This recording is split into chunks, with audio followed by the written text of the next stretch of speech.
Hello, everybody. Happy Sunday. We made it through another week. She's talking with a British accent, if you guys are. No, that was just a weird accent. That wasn't do, actually. do your British one. Oh, no, please no. Please do it. Why? Because they're going to love it. No, Just do it.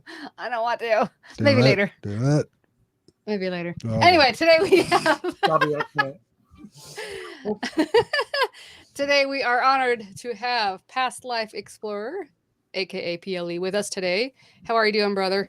Great, excellent. Been a little while, hasn't it? It has, yeah. We've been all busy. It's been a crazy summer. I think we all just kind of went, Right. divide and conquer sort of thing. Getting that content before at least for us, it's before the snow falls, because we learned from last year when we started our channel in December. Same here. It was cold. But then you could see more of the footprints. You could see more of the animal crime scenes. Then you can see that was so cool. her walking around looking like the State Puff Marshmallow Girl. I totally was too. Can't bend her knees. I was going to be warm, arms. damn it. Well, she pulled it off. But I was the one who wasn't prepared most of the time. I will say, though, snow does come in handy. I will give it that, because then I know whether or not I need to be like extra prepared for people that shouldn't be there, in addition to us. Okay, so we just kind of whipped around all that stuff real quick. So first off, why don't I start off with, hello everybody, thanks for tuning in to today's episode with PLE. I want to thank everybody in the chat who's been hanging out with us. We got Modest Moongazer, Gypsy, Tarot and Tea, Exploring with Fluffy, Mark B. I always say that name wrong, but I think it's like Viridiana. Veridiana. Viridi. Yeah, Veridiana. Veridiana. I think so. Gene Darby, thank you so much. We appreciate sweetie. that. Very cool. Nicole's in the house. Misty's in the house. Wow, they're all popping in. Call me V. Oh yeah, that's the one we were talking about. There used to be an old TV show called V. Did you ever see that series called V? Oh, I'm thinking Zorro. Never mind. Yeah, no, it was a TV series called V, and it was about lizard people who wore skins that looked like humans, and they were integrated inside with the human race. And yeah, I missed this somehow. It was like Body Snatchers. Kinda, but it was a TV series. It was kind of creepy. Interesting. Sounds like it. Yeah. Guess I'll be searching that one up later. Up my alley. Yeah. But yeah, so today we have PLE hanging out with us, and I do want to thank you, and I also want to thank everybody else for being easy on Marianne on Wednesday when she was doing the Learning Bigfoot. As you noticed, I wasn't there. I kind of was, but I wasn't there. I got really sick really fast. And it knocked me out for a good 3 or 4 days straight. So this is the first time I'm even back on the mic. Mm-hmm. So it wasn't the C word, but it was just some kind of a random flu or something. So sinuses, headaches, fever, got him swollen throat. Yeah. So, but anyway, I recovered. He's good now. Fortunately, she did just fine without me. Where's my spray? Yeah. Yeah. But she proved to herself and to me and to everybody else out there in the chat that she doesn't need me. So I'm gone. See you later. Screw it. Whatever. Get your butt back over here. I'm gonna need some help today because I'm totally squirrely. I am caffeinated up because I have been up every night, 3 times a night with a newborn. Oh, okay. So Misty recognizes it. She said that it was a show in the 80s. It was called V, and it was remade on Netflix? But it wasn't as good. Oh, really? So, well, thank you for that super chat. Thank you. Yeah. I'll have to go look it up because I don't even recognize this. It just kind of traumatized me. It's all I can like say. it. After the show's over, just Google TV series V, and you'll see. But I always go from that to that one. If anybody who watches wrestling, like WWE or anything like that, or old school WWF, there used to be a wrestler named Rowdy Piper. And he was in a movie called, I think it was They Live or They're Alive, where he'd be out in public and he'd put on these special glasses, and all of a sudden he can see the aliens, and all the billboards, instead of having advertisements, it would say consume obey, things like that. And when he take his glasses off, all of a sudden everything would look normal again. And It's kind so, of like a Matrix thing, but kind of, different. sort of, but Yeah. this is Interesting. probably another one of those early 80s. Yeah. They're Oh. alive. But anyway, I have no idea why we're talking about this. We are so squirrely today. I'm sorry. We are so squirrely today. Yeah. Look at that. The randomness. Love it. Well, we've also been working with training our newest member to the team. Yes. And our newest catching member on. is a full-time job. Yes, he is. So, Yes, 24/7. Like, I wasn't kidding. He's like a newborn. I'm up at 2 or 3 a.m. every day, and then up at 7, and that's when we stay up. So I am caffeinated up. True story. Yeah. So Sorry. We're a little all over the place. now, is it all right if I call you PLE? Because I think that's what everybody calls you, right? Yeah, whatever's fine. Yeah, Elvis PLE. Yeah, yeah. Or call you P Elvis? No. I did that by accident one time. I called myself Pelvis, not knowing PLE Elvis. No, like Pelvis. I'm like, oh man. Oh well. Yeah, I saw somebody in chat just a little bit ago say, "Hey, Yeah. Plevis." Oh, you did? Pelvis. Well, that's funny. Yeah, Jim calls me Pelvis. Yeah. Plevis. There it is. But so I saw that you released a video not too long ago. This last episode that you released, tell us a little bit about it and how you came across this place. Did you freeze? Looks like he froze. Uh-oh. That's timing, isn't it? Come back, Plevis. Plevis, come home.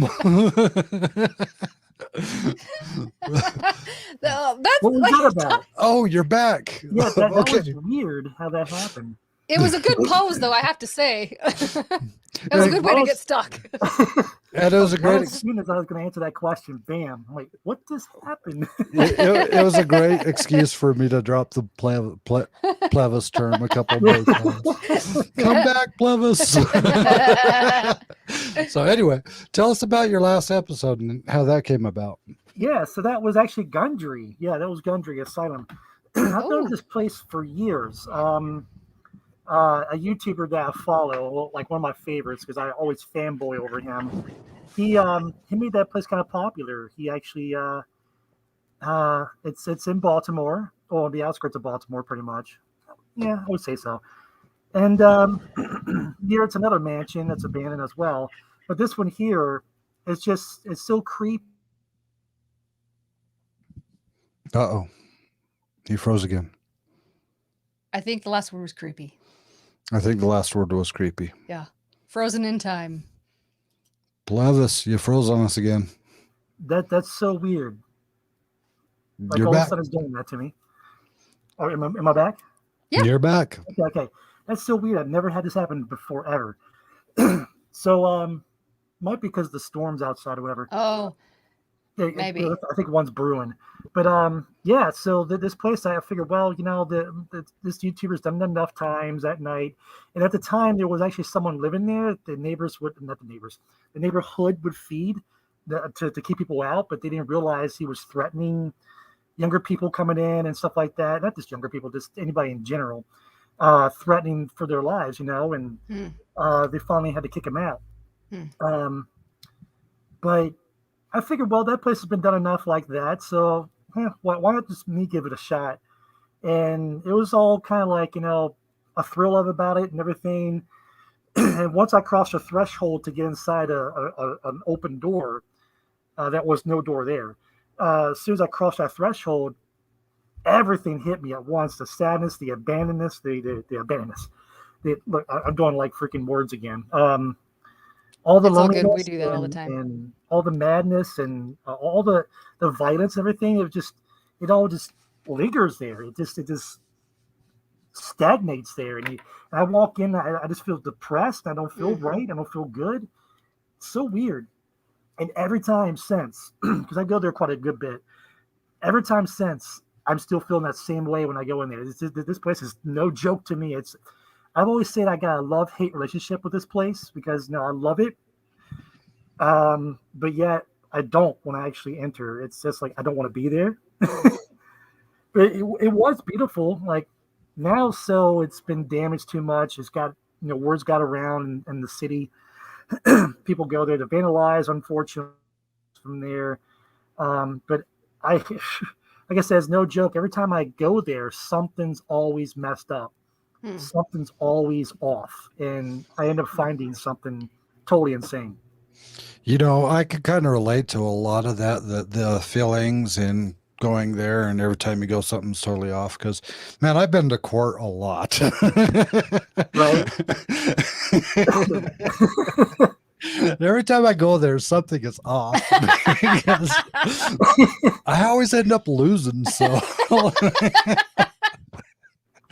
sorry, I didn't mean to squirrel on you there, but I fought the law, but the law won. Yeah. But on this episode, I mean, how many times would you say you've been there so far? I would say roughly around 10 to 15 times. Okay, so you know it pretty well as far as the corners and the different rooms and stuff like that. Is that fair to say? Oh yeah. How often do you go in there and you can see the obvious signs that other people had been there since the last time you had been? How do I know about the obvious signs? Well, how often do you see the signs? Because I mean, we go into places and it's untouched. Then we go back later on and we see it, and you can see that somebody thought it was a bright idea to put a hole in the wall, or to bust out a window, or to graffiti something really stupid on the wall. Move stuff around or whatever. Do you see a lot of that happening there, or is it pretty much? It ebbs and flows, I guess, to do with the weather. There is someone trying to take care of keeping people out, I believe. They'll board the place up, but then someone comes along and gets bold enough just to bust it up and coming in, and then I guess they get upset. They take the railings, which is like 1830. That I think that place was built 1833. 1830. Did I say 1830? Yeah, it was roughly about that time, because it was a women's sanitarium. No, it started out being someone's private mansion.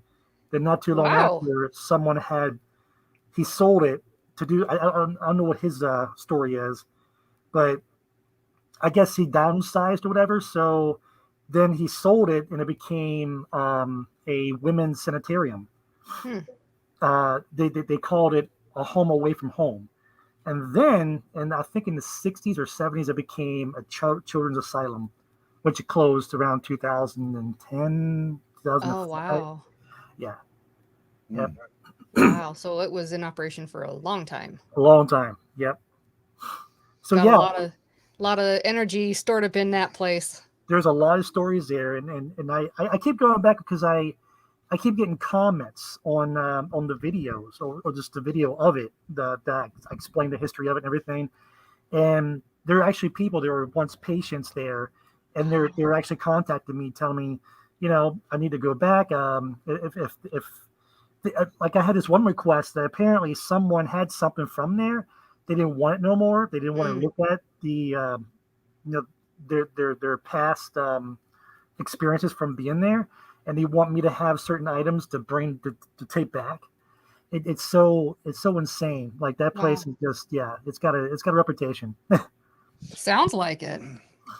But to answer that question,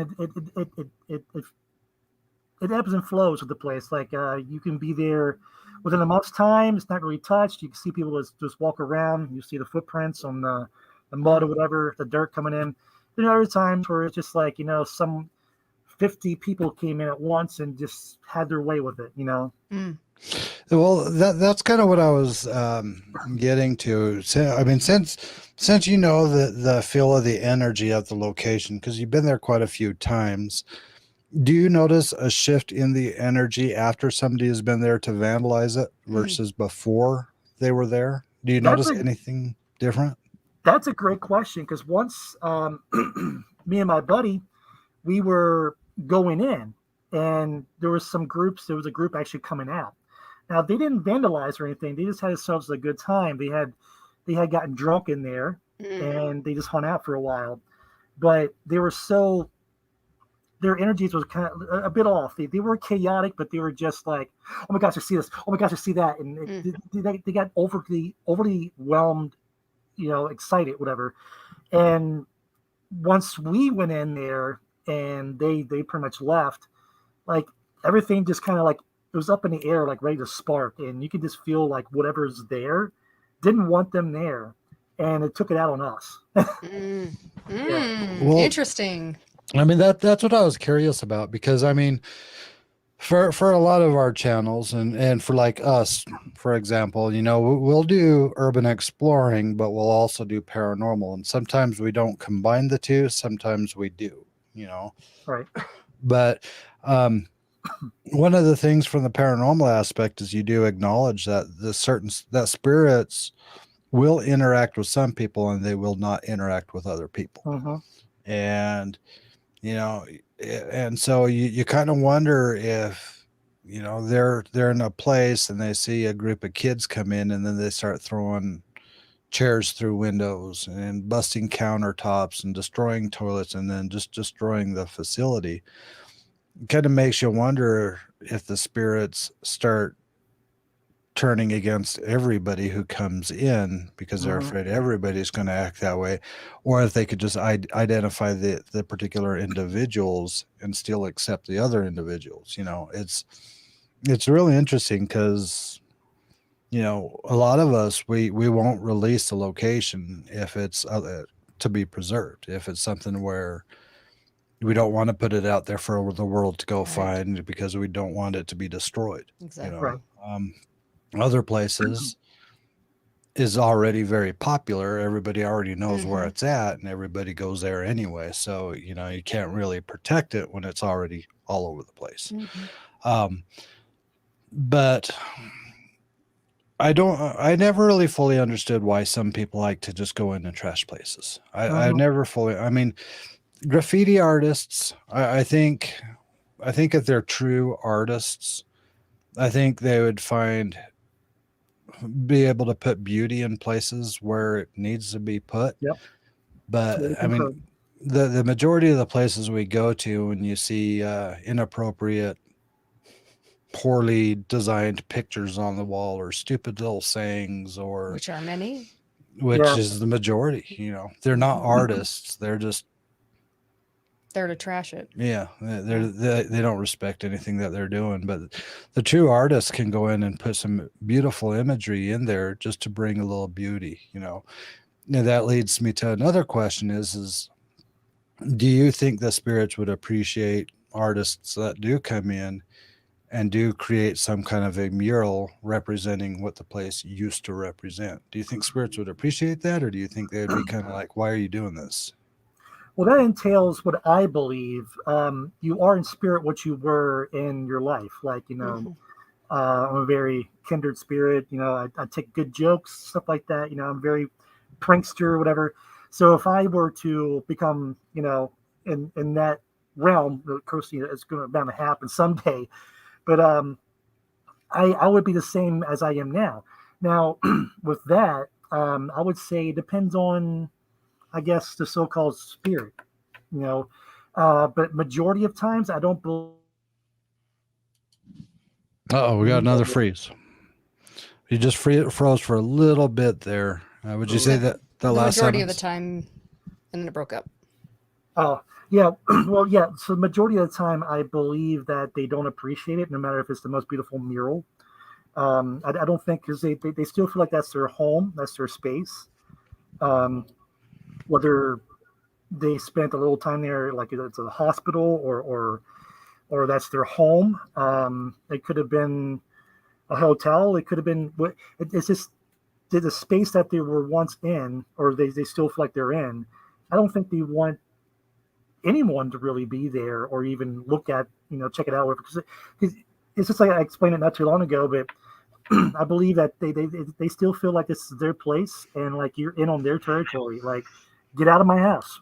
Why you trespassing upon my house? Like, the door's closed. Like they literally think, like this. So I don't really think that I know I appreciate good art when I see it.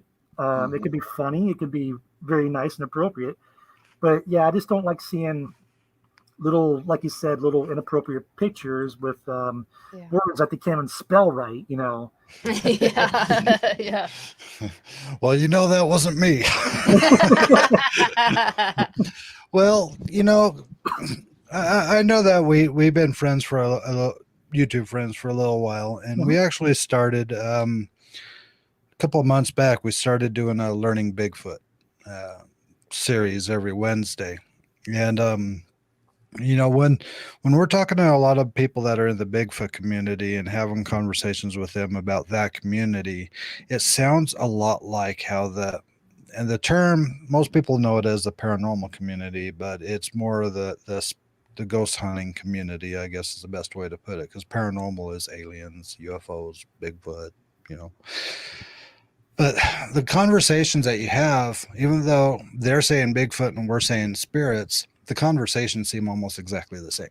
They really don't want you there in their space. You know what I mean? The door is closed, like you said. They don't want anybody come in and trashing their home. Mm-hmm. You see what I'm saying? But one thing that I'd never thought of until just now talking with you is there is one thing that they talk about during the Bigfoot, when people are going out and pursuing Bigfoot, is gifting. They'll bring apples to offer as a gift to Sasquatch or to the Bigfoot. What if there was some kind of a thought process of when you're going into a place to either interact or to explore, you bring some kind of a gift for the spirits, and certainly, just do some kind of a gifting for the spirits. Say, hey, thank you for allowing us into your space. Thank you for letting us appreciate, the architecture. Right. Yeah. Do you think that may actually change the type of interactions that you may or may not get from the spirits by offering a gift? You brought up a really great point there. I never did think about it that much in detail, and that's something I'm going to start doing. I believe that would be an excellent way of, because in time, like I said with the Gundry, they know me enough because I've been there. I sit there. There are times I don't even film the place. I just go there to go there. Like we did something else in Baltimore. Now to celebrate, we'll go out to eat and then we'll just come, go to Gundry. It's just, you want to go to Gundry? Yeah, let's go to Gundry. That's just how the conversation goes when we go there. But that is something very interesting. Now I'm going to start doing that just so that they know. Well, of course they do hear me talk to them. I do appreciate them, and I'll let them know before I leave. Right. Thank you, and thank you for the good scare that you gave me. Yeah. Thank you for that deep growl. Right. Yeah. Or the hiss that I heard upstairs that one time, which is the one time I recorded it. And it made me feel like a daggone wuss because man, I heard that hiss right behind me. I still don't know what that was to this day, and I just bolted out of there. I flew down them stairs. I don't know how I did that. You were a spirit yourself there for a second. My body is back there, but my spirit's out that door. One of those cartoons, right? Like, it's like, where's my car? I don't drive. Oh, crap. And my mouth is getting in the air, and I got to reach in and grab it fast. Yeah. Now, when I'm bringing up gifting, that could be viewed in a lot of different ways as far as what I mean by gifting. Mm-hmm. Because, if we're talking about an animal that lives in the woods, giving them apples, is something that they can benefit from and have. Now, mm-hmm. You don't want to take like food and stuff to an abandoned place to gift to a spirit, because it's going to in all reality, it'll rot and it'll just start stinking up the place. But finding other ways to gift a spirit in a way that they can appreciate it, at least for the time that you're there. There is one thing that we did one time at the jail we were at in Texas, that little jail. Oh, okay. Yeah. We were actually in the kitchen area, and we looked up the time when that kitchen was actually in use, and we found music from the 1910s. because somebody told me to try the. No, it was 1900s. Wasn't it? It was 1900s, and they told me to try the 1910s, and they didn't like the 1910s, Yeah. so I went back. Anyway, it was early. So I played the music from the 1900s, right? Mm-hmm. And we set up some flashlights, and those spirits were so welcoming. They were playing with the flashlights. They were going in beat with the music. Oh, wow. You could see shadows dancing in the back. Oh, wow. Yeah. You know, and so for me, something like that, that's a way to gift a spirit with something that they can actually appreciate, you know, even though it's only while you're there. They haven't heard that music since they passed away. They haven't heard that music since that place shut down or changed into something else. And you're bringing a little bit of familiar sounds back into the environment that their energy can actually appreciate and be grateful to experience, even for that short amount of time. You know, so it might even be something like that. But I think, like anything else, it has to be done with the right intentions. Oh, yeah. It's not like, here, I'm bringing you some toys. Now I want you to dance for me like a puppet. Right. Right. You know, when you're giving a gift, you're it's like, a gift. here's an appreciation for you allowing me in. Thank you for accepting me to be here for the time that I'm here. Not, I give You owe you me. something, so now you owe me something. Right. You know, so having the right intention behind why you're doing it, I think that's also another big key component of it. Well, and you know what else though too is that there's a lot of places that we've gone, and even before the YouTube channel, but you'll see a lot of the ones on the channel. We'll ask them if we, you know, if you want us to bring you back anything, and a lot of them say water or beer. I'm not recommending we leave beer everywhere, but like water is a common thing. And I noticed actually, I think, where did I see it? Someone said, here. It was, where'd it go? Someone said it too, but I was like, yeah, that's true. Spirits. Oh yeah, Jen. Love water, light, and prayer. Wow. Absolutely. Yeah. I totally agree. I read that wrong. I read spirits as in like alcohol. Spirits. I love water. So something called spirits love. You know, that's a good alcohol. Spirits love water. Like 20 years ago. But no, water and beer is probably the two. She's right. Are probably the two biggest things that we're always asked to bring back. And once in a while, some illegal things, but we won't do that. There was one time where we were asked to bring back some marijuana. Yeah. Yeah. They didn't get that. No, they didn't. Because we're not going to jail for it. No. But I mean, so if you are, when you go out and you have this in mind that you want to gift a spirit, what things would you be considering? What kinds of things would you be looking at? Like, you know, hey, I want to bring a gift to this location for the spirits there. What kind of things would come to mind for you to bring? Music, toys, even my signature. I just write a signature on something, and a piece of paper, of course, now on the wall. No, I'm kidding about the signature part. But no, yeah. Please subscribe. Yeah. I never think music. Like, I'll just put it on from my phone and put it there and just let it go for a little while. Something appropriate for the time, you know. Right. That's what I would think. I think there was one time at the Pinwheel Cemetery we actually did bring 3 little toys for the children of the cemetery. Yeah, and we left those there for them to. One of them disappeared. One of them disappeared. Wow. Yeah. And we brought them to leave them. It wasn't like, hey, we're just going to bring it for now and then take it away. It was, right. We did with the tea part just because it was in the wilderness and we didn't want to create havoc and stuff. But we made a promise and we did follow through. And we did pour the tea out in the cemetery. That's true. I forgot about that. We just took the cup back because it specifically asked for the cup and the tea. Yeah. Which is crazy. Yeah, but, it was. And chocolate. They asked for chocolate. So, but no, I mean, this is something that I haven't really heard a lot of conversations about. No, yeah. It's something for me to definitely think about because I just never, I mean, I've always respected the places and the spirits. Of course, the more and more I'm getting into my channel, the more I'm delving into the paranormal, of course, if you haven't noticed. But yes, these are things I'm starting to kind of be aware of as well as what I'm starting to come around to see or actually hear more. I hear more than I do than see. Scares the bejeebus out of me so many times now. Like last night, you know, I'm out and about in the battlefield, and we're just having a fun little time. And next thing you know, crash, in the woods, and it's no animal. It would have either came at you or let its presence be known. We didn't know what that was, so we just kind of just like got out of there. Like we'll see you later. Right. But yeah, these are things for me to definitely think about because I need to work on that craft a little more. Yeah. Well, that again, we're coming from a history of I don't know what would it be. How many years now? Oh, geez.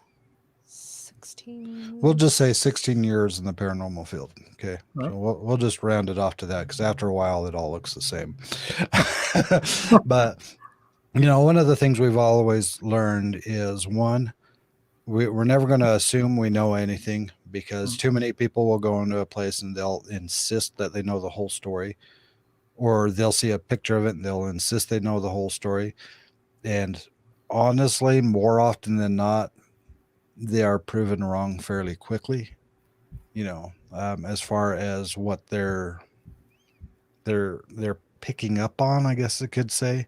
I'm not saying that they're not genuine with what they're putting out there. I'm just saying that a lot of people tend to make everything paranormal related all about them. So if they go to a place, they're only going to talk to me because I'm the chosen one, or I could tell you that this happened here, and this happened here, and then later on you can look it up and find the information and find out none of that stuff ever happened anywhere, or certain things like that. And then there are individuals who psychologically are not really shouldn't be messing around with it in the first place, because psychologically it takes them down a road that they're not mentally capable of venturing down. Yeah, I know we've seen plenty that. of people like that. Yeah, we've seen that. And it's hard. It's hard. It is hard because you can't really tell them, say, look, you need to take a step back because where you're headed is not going to be a good place to go, because they're not going to listen to you. They're going to be like, no, it's, they're coming to visit me and they're doing this and they're doing that. It's like, no, you need to go and ground yourself. Yeah. Thank you. That's a good way to put it. Yeah. You need to go ground yourself. Go ground yourself. Because see, people like myself, I'm a very heavy skeptic. Okay. I'm a believer, but I'm also a skeptical believer. So not every sound is going to be a ghost. Right. Not everything that moves is going to be created by a spirit. Not every door that slams shut is going to be supernatural. I have seen full-bodied apparitions. I have seen object manipulation. I have heard voices with my own ears. I have had mimickers mimic me to the rest of the team that was around me. I've had enough experiences to know that spirits do exist. But even with that information, I know that not everything out there is going to be a spirit. Correct. Yeah. And I think that's where the disconnect with some people is they want to believe so bad that everything that happens is supernatural. And when you try to tell them it's not, they argue with you. Right. Sometimes it's harder to convince somebody it's not paranormal than to convince somebody it is paranormal. Especially when you get into residentials. We've had a few cases that they just wanted to have something at their house so badly. And, when we were able to debunk a lot of that, they just didn't take that well. It's weird. Well, what was weird is that after we left and they told us that we were wrong, they'd contact another group of people that were paranormal investigators, right? And those group of people would go in and tell them, oh, you got a vortex in your closet. You got a demon that hides out in the bathroom underneath the bathroom sink. Yeah. And that's what these people wanted to hear. That's dangerous. Yeah. And so they immediately start believing there's a vortex, there's a demon. Yeah. They start believing the stuff because now suddenly they got validation from somebody else. Oh, you validated it. Well, that's not really true. It's not really what's happening. And so it could be really, really damaging to people if the person doing the investigation is not, what's the word I'm looking for? I guess grounded again. Grounded. Yeah. They're not level-headed. Yeah. I mean, it's really the best way. I mean, like I said, I know these things exist. We've dealt with them. We've been in places where things could have gone bad really fast. But it's not every place you go into. No. Some people say, well, how come every abandoned building is haunted? Well, let me ask you this. How old is the planet? How long has man lived on this planet? How many people have lived and died on this planet? Where do you think all those spirits go? Every inch of earth that is on this planet, there has probably been somebody that has passed away within a 3-foot proximity at one point or another. But does that mean that all their spirits are still roaming the earth? No, I don't believe that. But I think some choose to be here and some don't. Yeah. We were at a train station one time, and we were with a lady who communicates with the other side.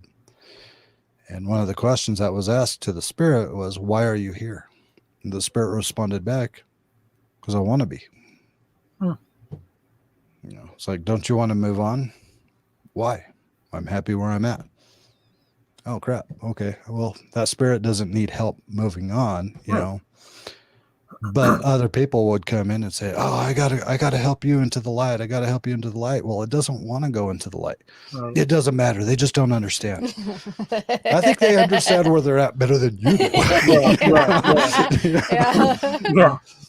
And or they would say, oh, that's demonic. It's a demon, I just can't take any more of that. Right. Now, people can give off that energy of being evil. I mean, living or dead. I mean, take a look at a couple of my exes. If you were anywhere near them, you would think they were demons, right? Right. Just by the energy they emit. And they still do. It's kind of random. Yeah, just fortunately they're in another county now. But but I mean, so a lot of these that people report as demons because it's a negative energy or it's a dark energy, it might just be a spirit or a person who was that way during life. They just weren't not happy people. They did not like people. They do not like, you said, they do not like you coming into their house, wandering and rummaging through all their stuff and putting holes in their wall. So if you ever had somebody coming up to you for the first time and said, hey, I want to get into doing what you do. I want to learn more and, make videos like you make. What kind of advice would you give these kind of people to at least get them started or to make them contemplate whether or not they really want to pursue it? Don't do it. No. I like this guy. Just have a fun time doing it, and just be respectful and take your time while doing it, because this is an art, what we do. It's not just like you can just run into a place and think that it's empty. I mean, like physically empty. There could be a homeless guy there, whether he's going to chase you off or not. There could be many things happening there, as well as respectful to the spirits as well. But as well as, I'm saying as well as too much, there's also very old material in there. You could fall through a floor or a staircase, so you have to kind of take your time while you're filming. And like I said, it's an art because, for one, I'm holding my camera gear and I'm looking through my viewfinder. I'm not watching where I'm walking. There's been some instances sometimes where, like, there was what do you want to call that? A ice company. Actually, I got into the place. I'm upstairs on the 3rd floor, and it's all concrete. And I'm upstairs on the 3rd floor. I'm trying to take a good shot to look outside of a window, and something told me just look down real fast. And right before I took the next step, there's this big hole. that my foot could have, fell through in. Oh, Yeah, I would have came out a little damaged for sure. But yeah. I looked down. I was like, oh my gosh, I'm glad I looked down. There's another time as well at the Fort Ritchie. I don't know how or why this building was constructed this way, but the second floor there was a box part of it cut out of the floor. Don't know how, don't know why. It must have been a glass floor or something there. Hmm. And I wasn't even looking. I was taking my video and shooting around, and next thing you know, I looked down. Oh, that was close. So just my advice is just to take your time while doing it. Know what you we all start out as rookies and everything else, but just play it safe. Just take your time, be respectful, and just have fun. Man, not like running around like, yeah, but it's just have some fun while doing it. Just take your frustrations of the week of what happens on your mundane job or whatever it is that you do that you're frustrated with. And when you go to these places, whether you're going there to ghost hunt or just do what I normally, well, I do ghost hunting too now. But if you're just going there to Urbex just to look around the abandoned place because people are curious, just have just take that time for yourself and just kind of just let that go. Like, let this be your outlet. And I know I do. Like, anytime I'm doing this, this is work for me, but yet it's also away from all the havoc from the week, and it's just relaxing to me. I love it. I guess that would be my advice. Well, that's very great advice. And I just would like to add to that too, is also you have to be aware of homeless. Yeah, that's what he's saying. Yeah. I mean, because from what I understand, fortunately, we haven't had a big experience with that yet. We got chased out of a house because we could smell the cigarette smoke, but That's true. that was a little different. But they could either be really skittish because they know they're not supposed to be in there, and they could be afraid because, they're going to get caught. That's one thought process. Second thought process is territory. You're in my space. You better get out or I'm going to hurt you, or possibly kill you. A third one is you could surprise them as they surprise you, which causes panic, and then that anything can happen at that point. So, one of the things that I kind of brought it up in a previous show, but one of the things we're doing a little bit different is we're actually bringing a third member into our little fold. Is that safe to say? Yeah, it's true. We are in the early stages of training this third member to do it safely and to do it correctly and to follow the rules. So when we're out and we're doing these explores or we're doing these investigations, not only is it me focusing on my camera and her focusing on her camera and me, now we have a third member who's not going to be focusing on the camera, but is going to be focusing on both of us for safety reasons. Right. In fact, if you don't mind, I'm going to grab that additional member real quick and show them to the world. Okay. Please go ahead and drop another question. I'll be right back. Drop another question. Drop it like it's hot. Now I want to know. I forget this chair's broken. I leaned on it and almost fell out. I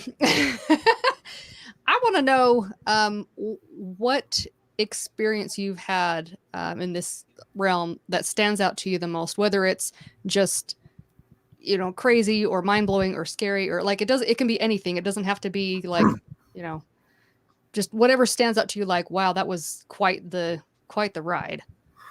Interesting question, because I've always kind of like always leaned towards the dark side of things. I've always read up on serial killers and really haunting stuff. Occults, I'm big time into occults. Not into, but right. Like reading about it and finding out things, and like Dave Koresh and Jim Jones and all that good stuff. I gotcha. So, but here we go.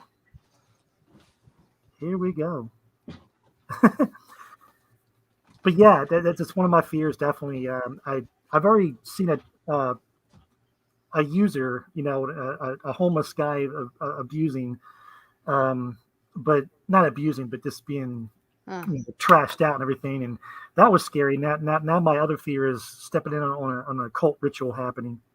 That would honestly, that's one of mine. That's one of mine too, because especially if you're gonna be, you don't know what stuff they have on them or what they're prepared to do, and how many of them are there, or can they outrun you? You know, Right.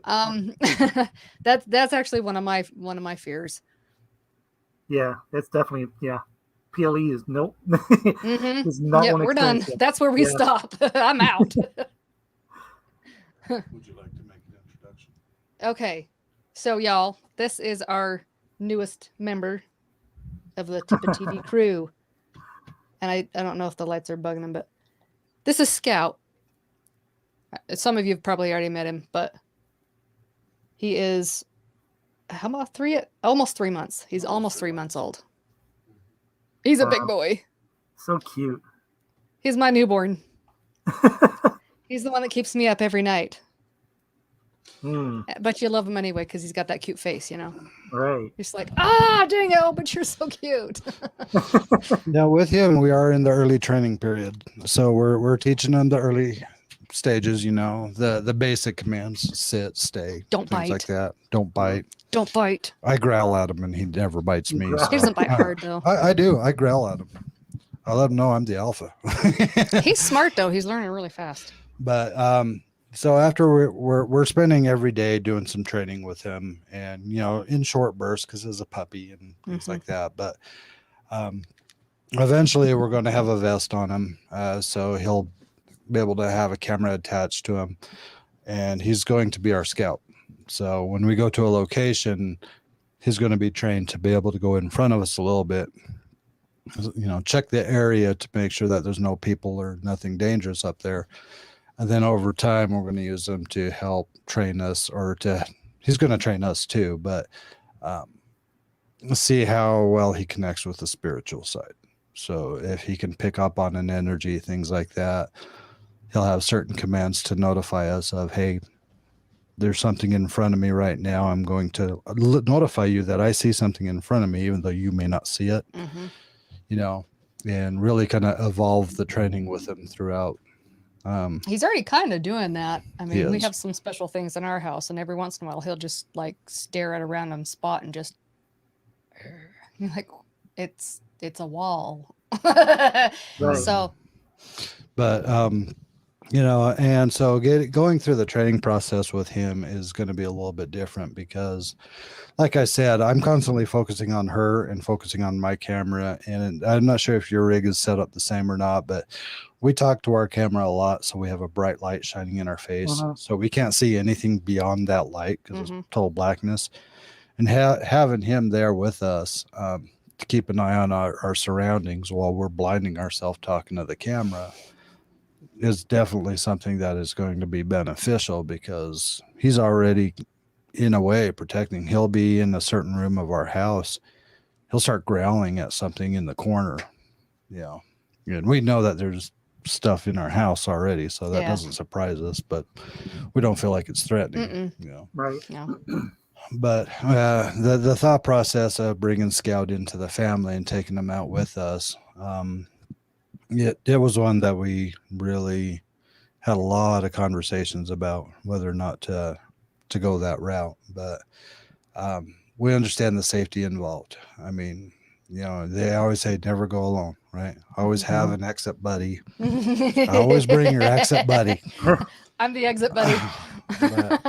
But sometimes I'm stupid enough to do it myself. She was tempted to when I was sick.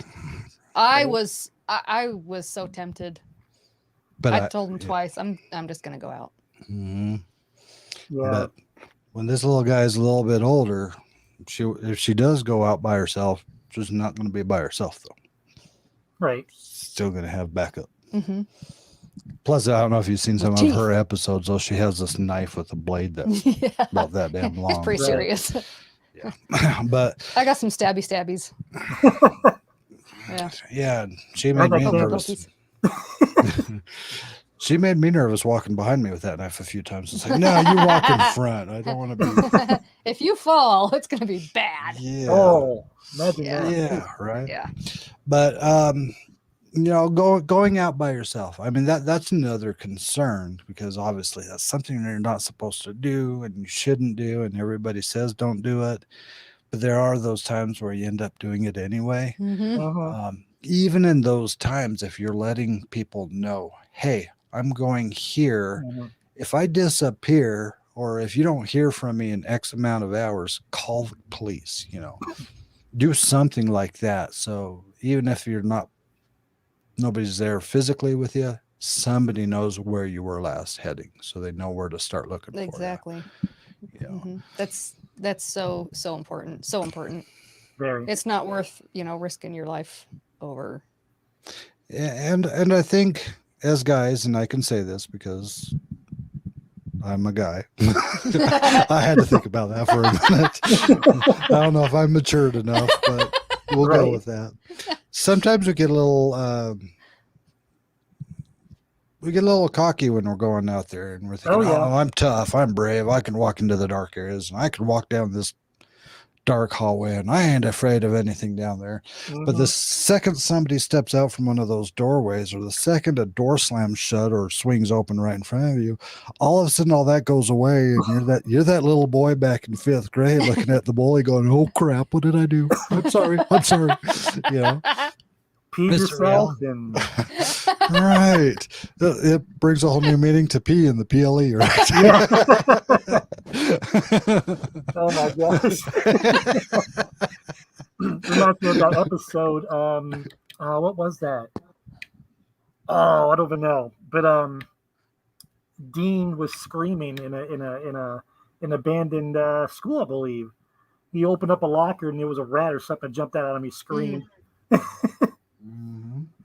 There's some things that'll startle you in the dark. Yeah. They do. Yeah. Like I got that. I get that way sometimes. A good bit.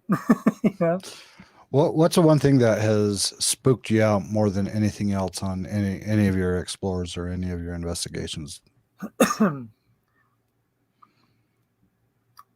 I would say what's happening here at my house. I'm not filming that. I thought you were going to say this show. The show? Like what's happening here right now? Every once in a while, because I go out late at night a good bit, and I get really tired. So when I'm filming, or if I'm not filming, if I see a mirror, or if I'm at home, because sometimes this thing really does feel like it's me, like it is. But it's just like, I go to a mirror and I'm like, oh, wait, whew, that's just me. I literally do that. But yeah, there's this strange apparition that just hangs out in my apartment at times. I don't understand. I don't find it very malicious or anything. It's doesn't want to be seen, and it's watching over me. It's observing me. I got a few ideas. I might know who it is, but it just doesn't want to be seen. It just wants to just watch over me or observe me. I was doing, and when I come to, when I wake up and everything, I see it, and it just runs, ducks or whatever. It scares the bejeebus out of me at first, because I'm like, whoa, wait a minute, is there someone actually in my house? Yeah, that'll get you.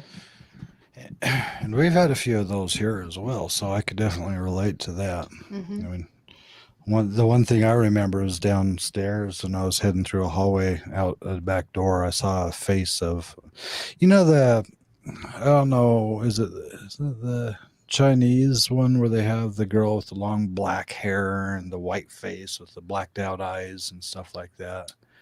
Oh, like on the ring, kind of like that, yeah. Yeah, I think it's Japanese. They had I saw a face like that in a pile of boxes next to the back door when I was heading out. But at the time I saw it, I recognized it was there, but my brain didn't process it until I had already left the door and went up the stairs. And then once I realized what the hell I had seen, let's just say that every hair on my body stood straight up, and I was like, oh my crap, do I want to go back in there? Of course I did, and it wasn't there anymore. But those brief little moments like that, it's like, that'll get you.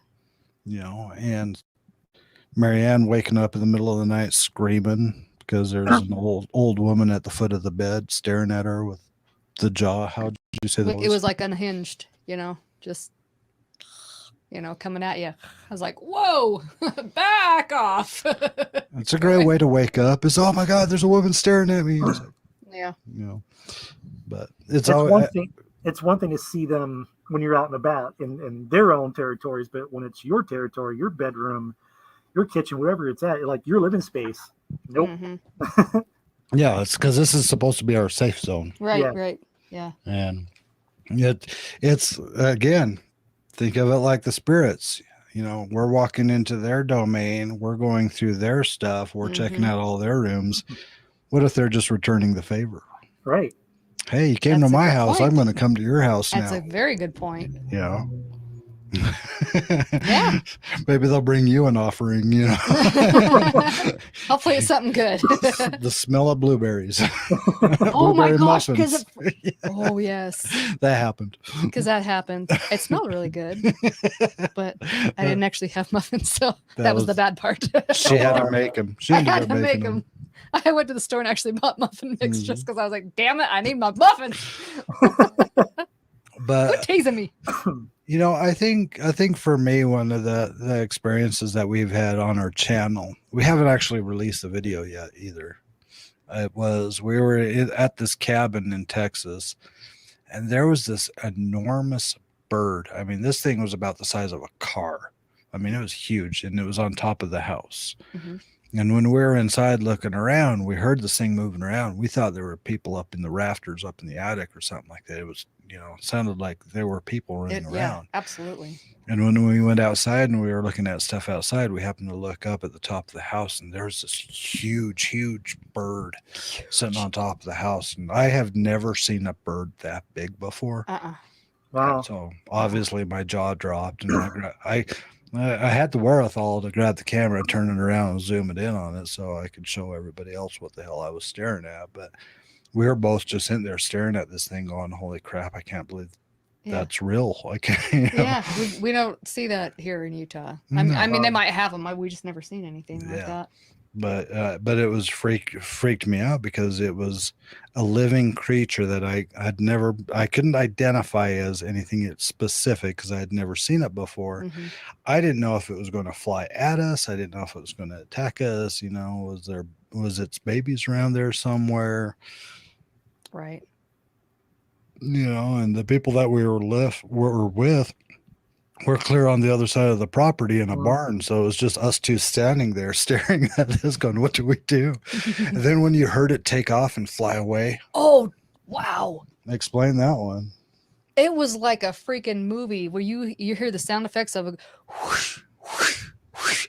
Yeah. It made that in real life. Mm-hmm. Like it sounded like a freaking, what do you call them? Oh my gosh, I just forgot. The dinosaurs, the big flying...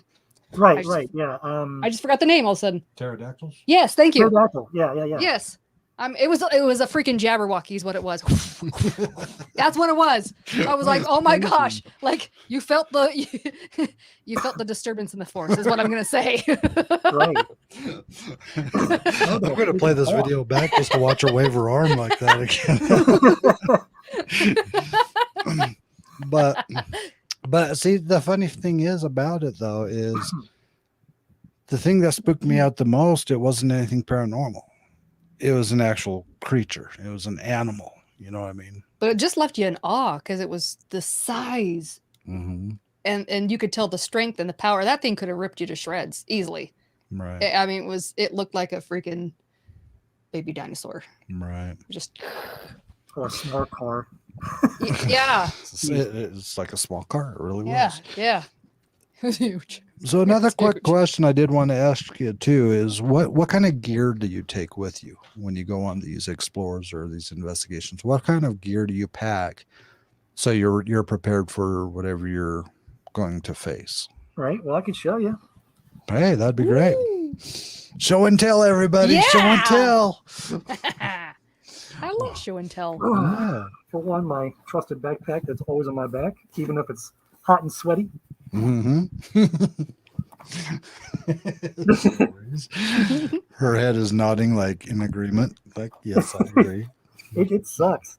So, like, I got battery packs, of course. All right. I always use that for my freaking light. So always too much juice, batteries. I'm Just about out of batteries. Mm. All right, what's in this? Well, that was actually open all along.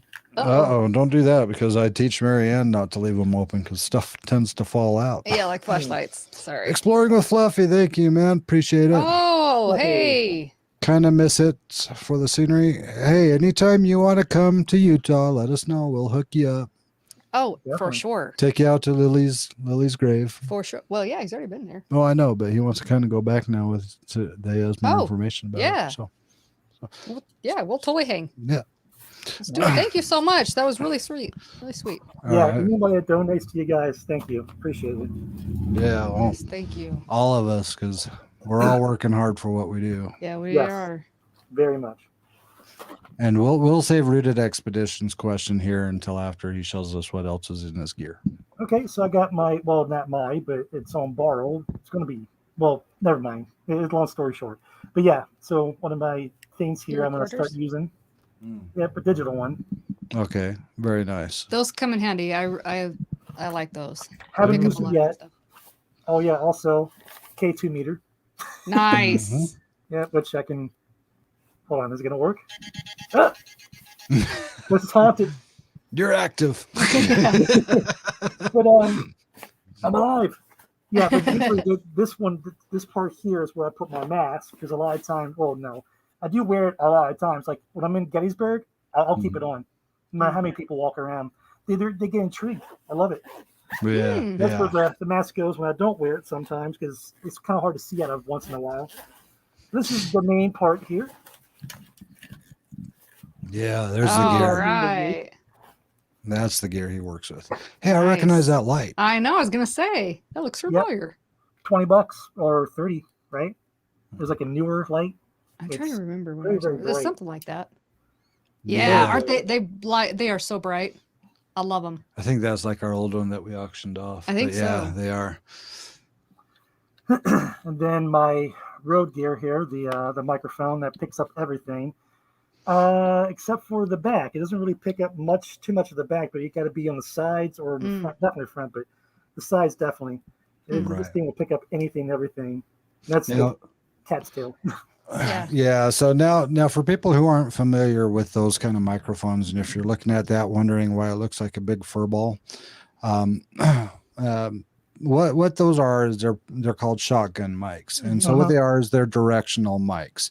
So we got the microphone that points straight forward, kind of like if I was holding hers, it points straight forward this way. So if she's talking behind it, you're not going to hear her as well as she's talking directly into it. So that's why he was saying that it's when he's pointing the camera at him, it's picking him up, but when it turns away, you got to talk a little bit louder. Oh yeah. And then the dead cat, cat. they call it the dead cat. It's not really a dead cat, but that's what they call that, is just to break the wind sound. So it doesn't sound all windy and so it doesn't do all that. So just to explain the microphone a little bit to folks out there. And then of course I place my camera in here where this thing adjusts. Nice. That thing. So I've had some. I had a few little problems with it once in a while because this thing picks up everything, and no matter how still I am with that's why I wear gloves, the fingerless gloves, because my camera's touchscreen and all. So you would hear a lot of you would hear that on my videos no matter how quiet I am with this. So I figured I'll just buy an extending handle here. Nice. And it's rubbered, so I can just do this and pan. Oh, nice. Yeah. So That's That helps a lot. But this, if I want to, It's amazing what it picks up on your footage too. I mean, there's stuff that we have that you can't hear at all. Like dead quiet, can't hear, and then when you go to process your video, you're like, "What is that?" Yeah. And it's those trial and error things, like you were saying, with the way that grip is and how you could hear the grip.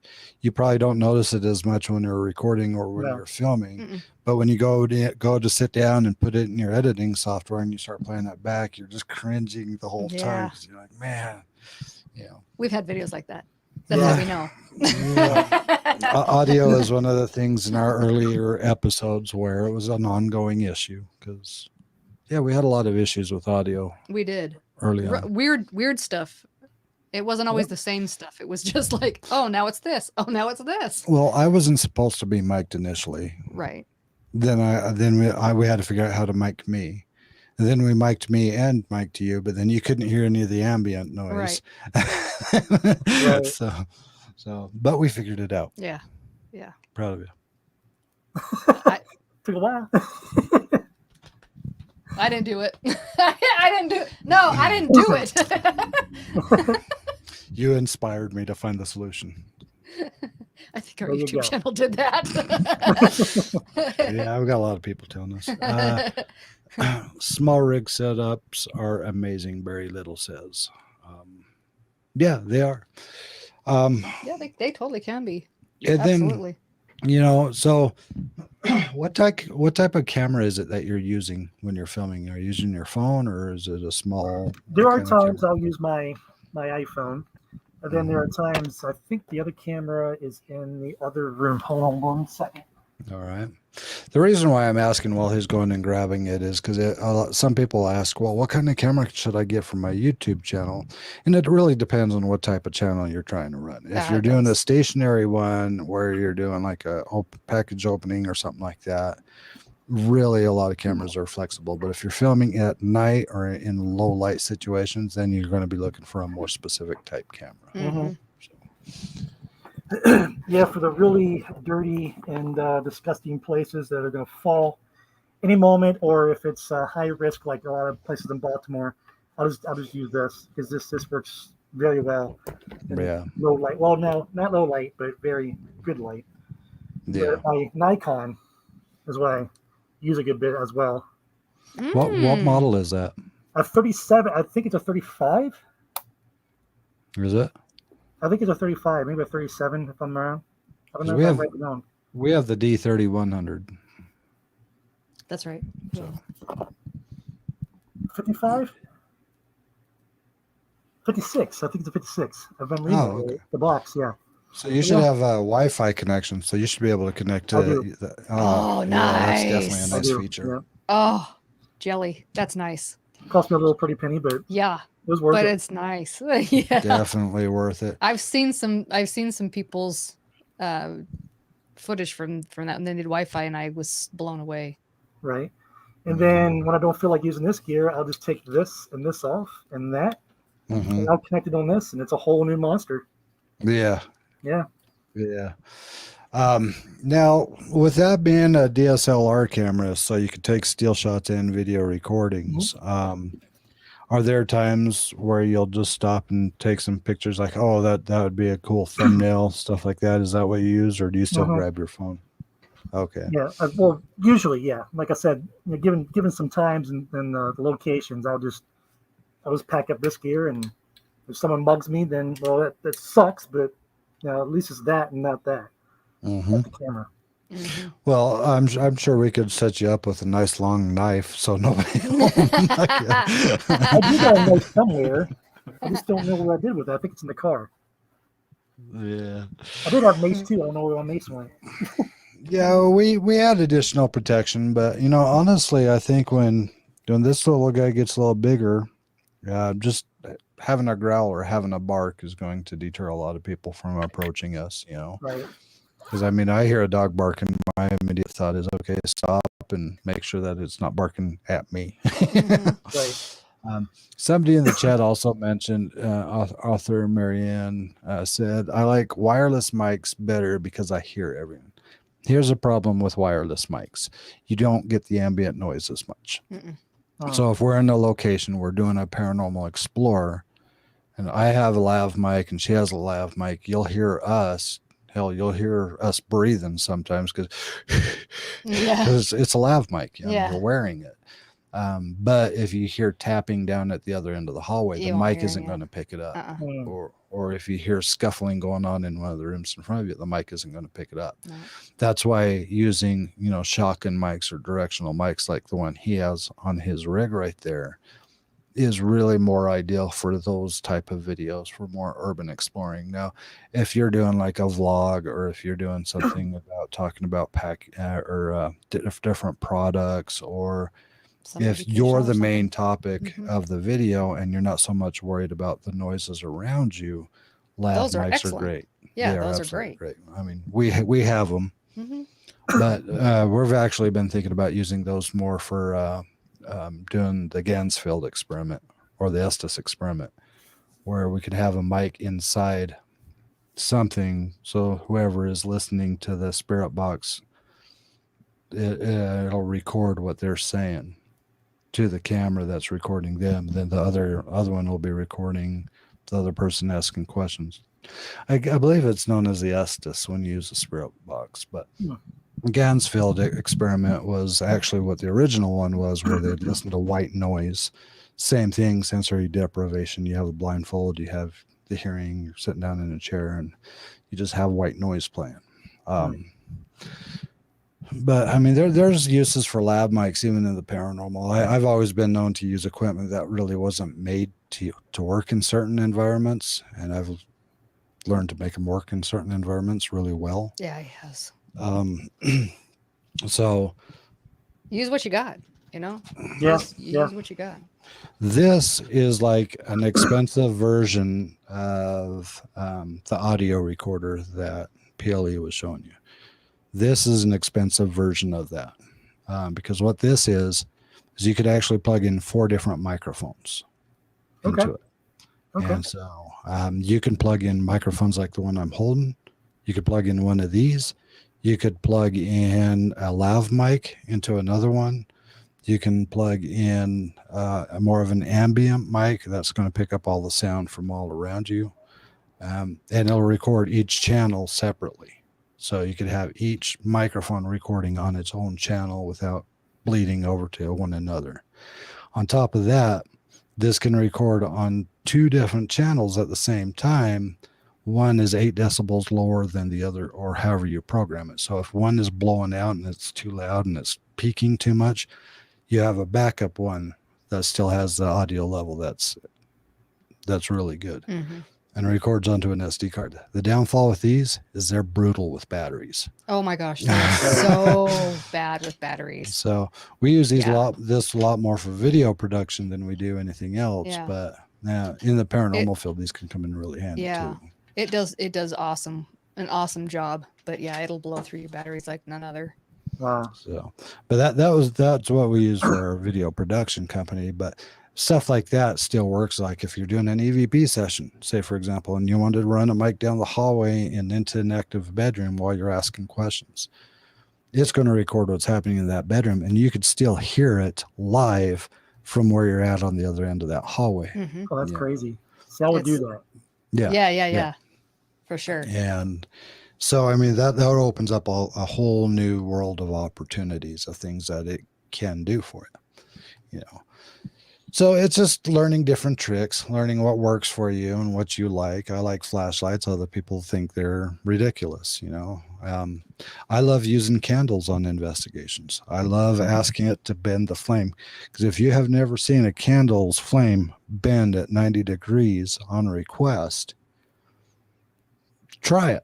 When you see that happen, it blows your mind, because there's no physical explanation of how you can see a flame bend. Right. But it does. Yeah. It's like a Gettysburg out there. The I don't know what's Paul's his real name, but they call him Tennessee, the Spirit, like over at Sash's Bridge. And you got to try this cigarette experiment. So what you do is you put the cigarette on the pole, of course, like what I did in the video. Many others do. They'll let the cigarette on the railing, and you ask him to move it for you, and he'll take drags off of it because they're supposed to go out. He'll take drags off of it. You can see it starting the embers starting to smoke, and it starts to go down faster. But then at times he'll point it at certain people, and then they'll just flip it off. Yeah, I loved that bridge. That was cool. Yeah, that was a cool one. We got to go back there. We got to go back to Gettysburg ourselves, because I mean, we have a lot of.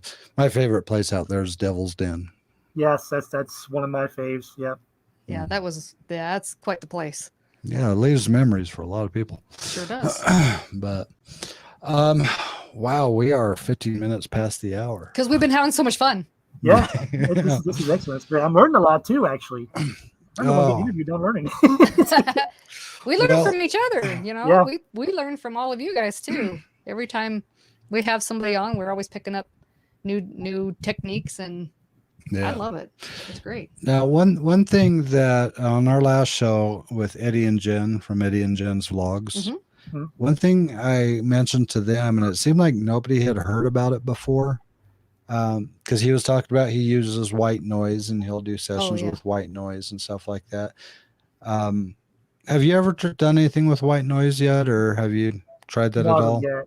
Okay. Not yet. I mean, I've done some things outside the channel years ago. Not that I had a channel years ago, but like when I was starting to get around to seeing things and stuff, I've done some Ouija board experiences that was mad. I mean, it was insane how that happened.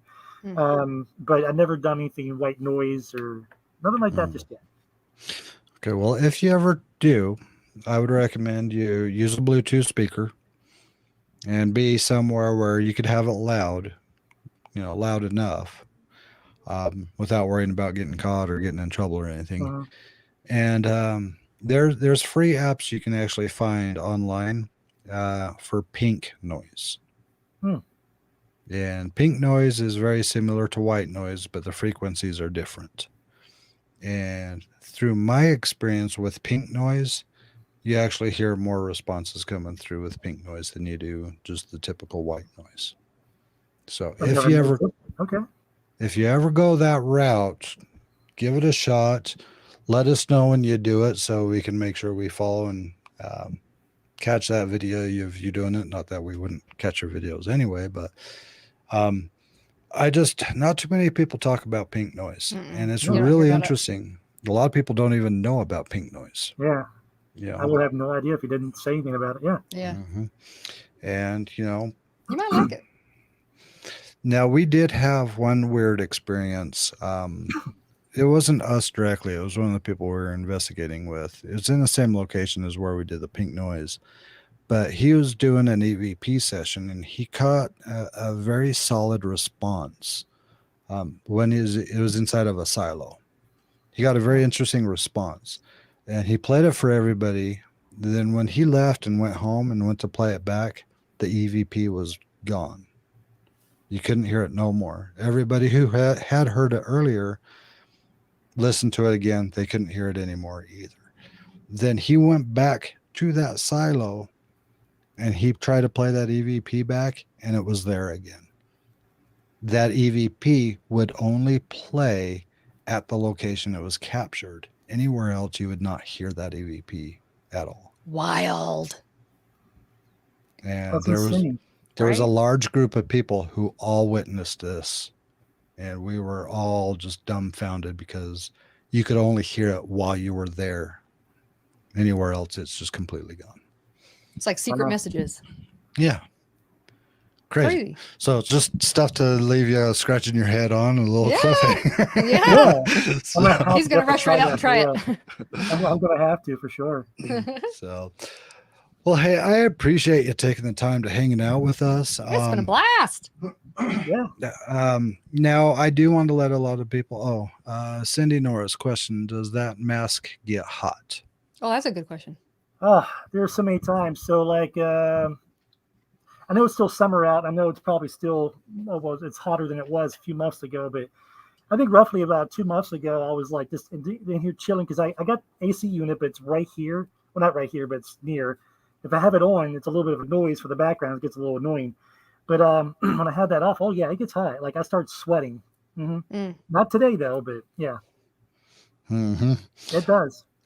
And Rooted Expeditions had a question earlier. I don't know if it's still here or not, but he was wondering if you prefer it over or under your toilet paper. I thought about him a few weeks ago. So I'm at work, and I was like, I should take a picture, and I'm going to. So there's this, the toilet paper thing was the holder. So it was on, so it was over, right? But there was another one on top of that somehow you can just pull it out from the side. It's not under or over. It's actually this way. And you just pull it like that. I'm like, that's going to mind F them up. So as long as it's available. Yep.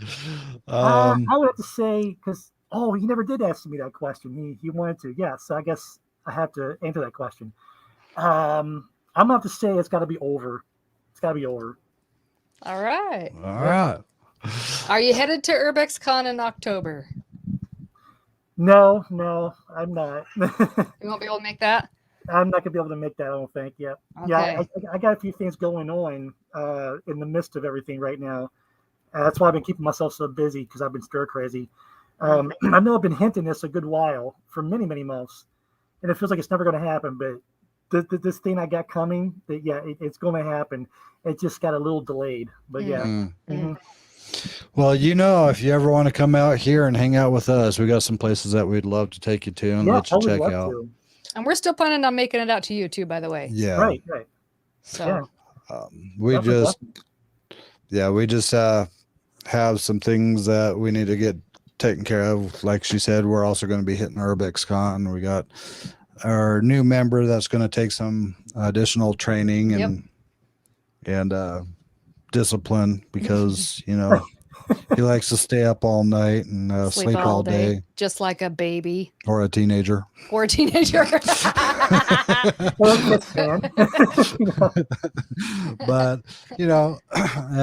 like Marianne said, though, we are planning on getting out there and doing that, finish out that trip. That was crazy what you guys were going through in the midst of that, and almost stranded too. That was crazy. Yes, it was so close a couple of times. Mm-hmm. Yeah, but we'll do it. We'll make it happen. We're committed. Oh, yeah. And if you want to talk and just hang out and BS anytime, if you want to hop on a live stream, I don't mind going unsupervised sometimes, which is pretty well known. Yes, it's very well known. We could talk tech, we could talk theories, we could talk experiments. I mean, I could talk about this stuff all the time. Especially when it comes into equipment and just trying new things and breaking new grounds on areas that people haven't thought before, because honestly I haven't heard a lot of people talk about gifting spirits when you're going to a new location. Nope. I just haven't heard conversations like that. I have a feeling like we will hear more about it now. I have a feeling like more people will be talking about it and probably doing it because it's been brought out. But it's things like that make a difference, in my opinion. We're sharing our experiences, we're sharing our ideas, and we're all learning together, and we're all putting it out there for everybody else to do the same thing. 100%. That means that we are working for the right reasons. We do want the experience, but at the same time, we want to share the experience, and we want to share the do's and the don'ts. Don't fall into a hole. Don't walk out a window and think that there's a porch when there's no porch. It's a creepy door house. That was kind of messed up. Yeah. We have a lot to learn from other people too, because we don't know it all. I don't know nothing. Yeah. I don't know enough. Yeah.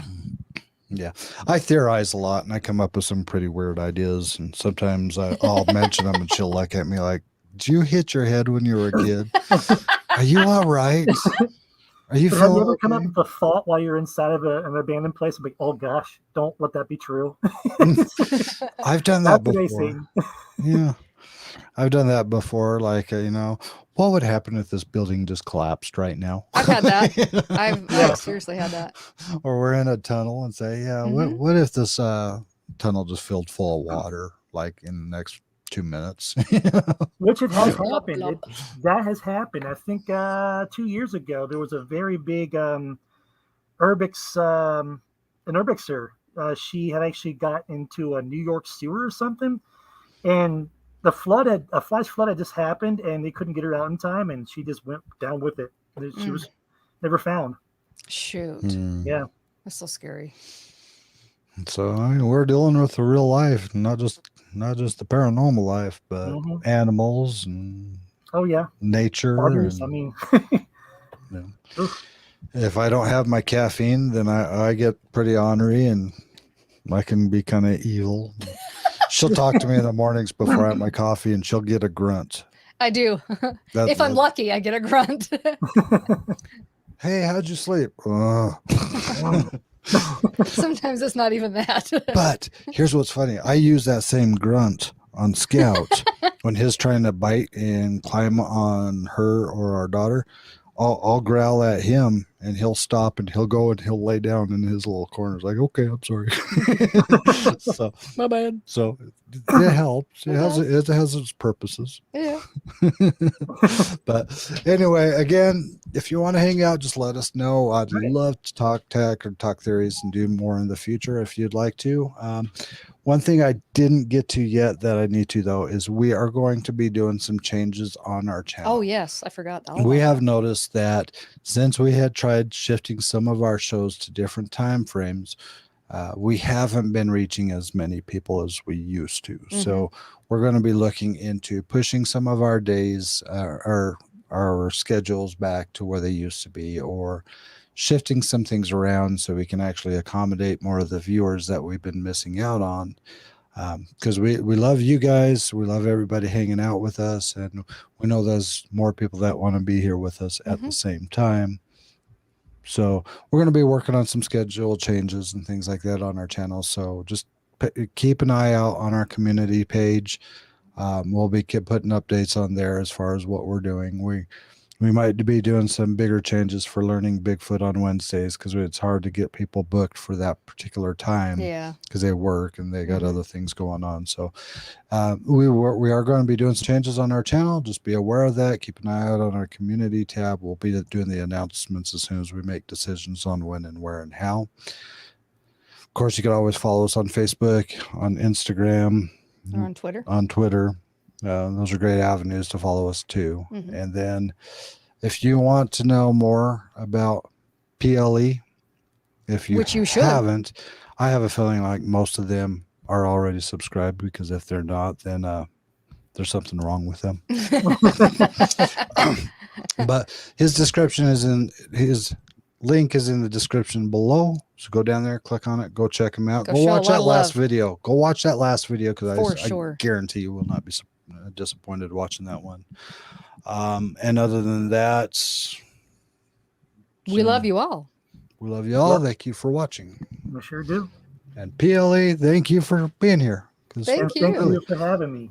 Absolutely. It's been a blast. I missed one show, and then all of a sudden the next show I talk for an extra half hour. He was saving up. Yeah. I was having withdrawals. It's I'm starting to sweat now because, it's like I don't want to hit the end broadcast, but I got